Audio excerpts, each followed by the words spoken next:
him back in '76. I had just started Punk magazine, and we were inspired by what they were doing and what was happening in CBGB's just down the street. Still are. And what was really great about Joey, unlike anybody else I met, was how immersed he was in all rock and roll culture. He was the biggest fan of Punk magazine. He sort of became like a staff member. He was always contributing ideas and telling us about great bands that were out there.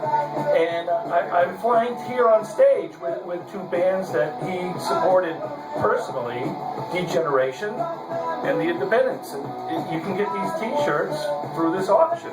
I'm sure he wore them more than once. And there's a lot of other great stuff. I encourage people to get a copy of that catalog and check out all the items, because it's a very rare opportunity people have here to get some of this great stuff that Joey produced or that people sent to him or that he owned.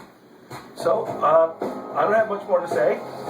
So I'm going to introduce a writer, a journalist, author, and another person who's a great friend of Joey's, Rachel Feldman.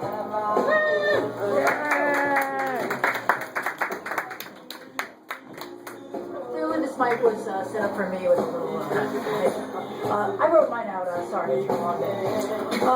I'm here tonight to talk about the cultural significance of these amazing items that are being auctioned off. I think it's important, first of all, to put all this into a little bit of historical context. We're here on the Bowery, we're a few minutes from CBGB's, and the Bowery now is all about trendy restaurants and expensive apartments, but when the Ramones started, of course, this neighborhood was rough and edgy and dark and a little bit dangerous too. In fact, New York City, which was bankrupt and falling apart at the time, was rough and edgy and a little bit dangerous too. And so was the band's look. Although it was really just what these friends from Forest Hills wore every day, almost by default. Ripped jeans and leather jackets and t-shirts. But of course that look was so impactful and so different from what most rock bands were wearing at the time that it really left its mark. And now you see motorcycle jackets everywhere, and they're super chic and they're really expensive, and Converse sneakers are everywhere as well. The Ramones made you feel like there were people you really could know, and maybe that you too could form a band and write brilliant 3-minute songs. That's part of why their music connected so deeply with people, and of course why these truly everyday items, Joey's Rolodex and his glasses and passport and leather jacket, that's why these things are just so meaningful. One of the things that always really touched me about Joey is how much respect and love he really had for his fans.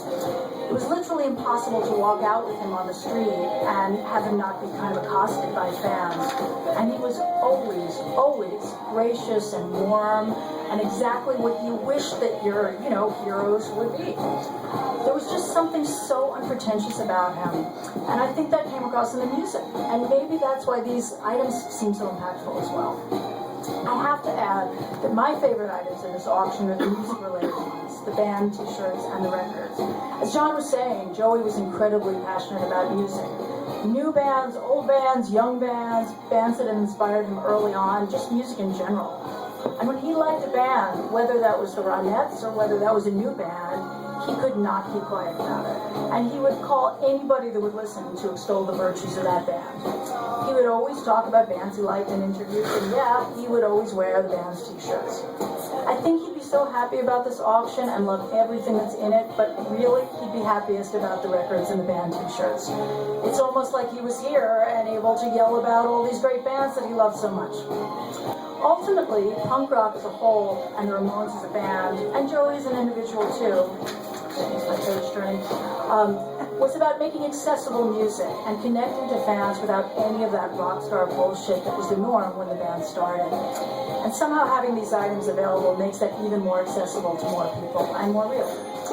I can't end without asking you all to please make a donation to the Joey Ramone Foundation for Lymphoma Research. Because as fabulous as this evening is, it would be much better if Joey were here, actually standing here in that leather jacket and glasses, and telling us about some new band that he couldn't shut up about. Helping find a cure for that insidious disease, just like his amazing belongings and all that great music, is just a wonderful way to keep his great legacy alive. Thank you.